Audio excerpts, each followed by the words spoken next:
Samajwadi party के प्रमुख अखिलेश यादव ने एक बार फिर से योगी सरकार पर तीखा सियासी हमला बोला।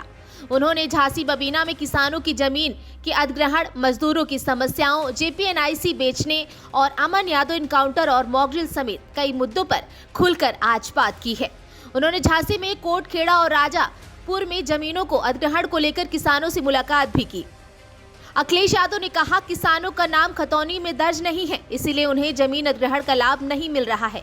9 लाख रुपए प्रति हेक्टेयर मुआवजा मिल रहा है। ये मुआवजा बहुत ही कम है। पुरानी आबादी के हिसाब से मुआवजा दिया जा रहा है। सड़कें गांव में आने जाने के लिए बनी हुई हैं, कागजों में वो सड़कें दर्ज ही नहीं हैं। इसी के साथ ही अखिलेश यादव ने इंफ्रास्ट्रक्चर से जमीन और कम होती जा रही है। ये भी कहा, नेताजी हमेशा कहते थे कि जमीन सिकुड़ रही है, इसलिए हमारे किसानों के साथ धोखा ना हो। आगे क्या कुछ कहा है, कई बातों को लेकर आप सुनिए। हमारे नेताजी के नाम के नामारासी राजपूत जी ने बताया कि एक परिवार को एक समय पर 5 एकड़ जमीन मिली थी। भाइयों के बंटवारा, उनके बेटों के बंटवारे के बाद जमीन उनके हाथ में कुछ है ही नहीं। ये एक परिवार की कहानी नहीं है, पूरे देश के तमाम परिवारों की यही कहानी है। और इसलिए भी ये संकट का समय, क्योंकि जमीन एक्सपेंड नहीं हो सकती। जो इंफ्रास्ट्रक्चर बन रहा है, जो विकास हो रहा है, उससे जमीन और कम होती जा रही है। आप लोगों को याद होगा, नेताजी हमेशा कहते थे कि जमीन सिकुड़ रही है।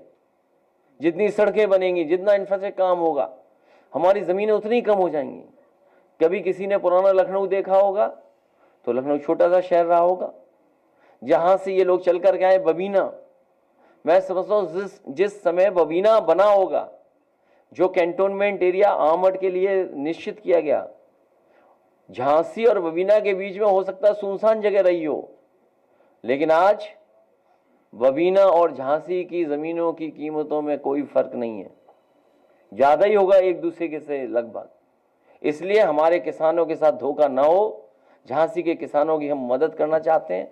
हम चाहते हैं किसानों को मार्केट प्राइस पैसा मिला जाए। उत्तर प्रदेश के अलग अलग जगह के किसानों को जो विकास के लिए, उद्योग के लिए, कारोबार के लिए जमीन छीनी जा रही है, समाजवादी पार्टी की मांग है कि उनको बाजार भाव मिलना चाहिए, बाजार की कीमत मिलनी चाहिए, जो मार्केट प्राइस है वो मिलना चाहिए।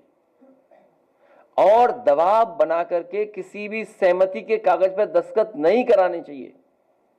हमारे किसान भाई कई बार नहीं समझ पाते हैं, उन्हें समझाया कुछ जाता है और कहा जाता है कि इस कागज पर दस्तखत कर दो, और जब एक बार दस्तखत हो जाते हैं तो उसके बाद उनके पास कोई अधिकार नहीं बचता है।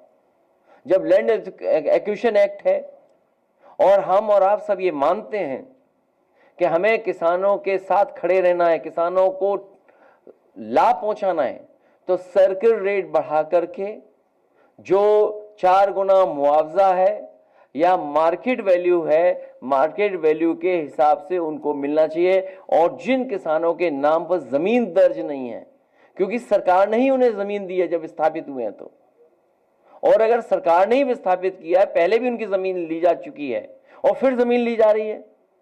ये सच है कि जमीन की मारामारी है। इसीलिए Bharatiya Janata party land acquisition act ला रही थी, ऐसा कानून ला रही थी कि हमारे किसानों की जमीन छीन जाए। आज भी भारतीय जनता पार्टी के लोग ही जमीन छीन रहे हैं। जितनी जमीन है वो एक्सपेंड नहीं हो सकती है, जो जमीन है वो उतनी ही रहेगी। इस तरीके से सरकार मजदूरों के अधिकारों को छीन रही है। मजदूर भाइयों को कोई सुविधा नहीं दे रही, न उन्हें कोई सिक्योरिटी दे रही, न कोई सेफ्टी दे रही, और जो भी कुछ उनकी समस्याएं हैं उनका भी समाधान नहीं कर रहे। जिस तरीके से किसान का एक्सप्लॉयटेशन है चरम सीमा पर, उससे ज्यादा एक्सप्लॉयटेशन हमारे मजदूर भाइयों का हो रहा है। और अलग अलग स्थान पे अलग अलग तरीके से मजदूर भाइयों से काम भी ले रहे हैं, लेकिन जो उन्हें सम्मान मिलना चाहिए, जो उनके अधिकारों के तहत जो सुविधाएं मिलनी चाहिए, वो भी सरकार सुविधाएं नहीं दे रही है।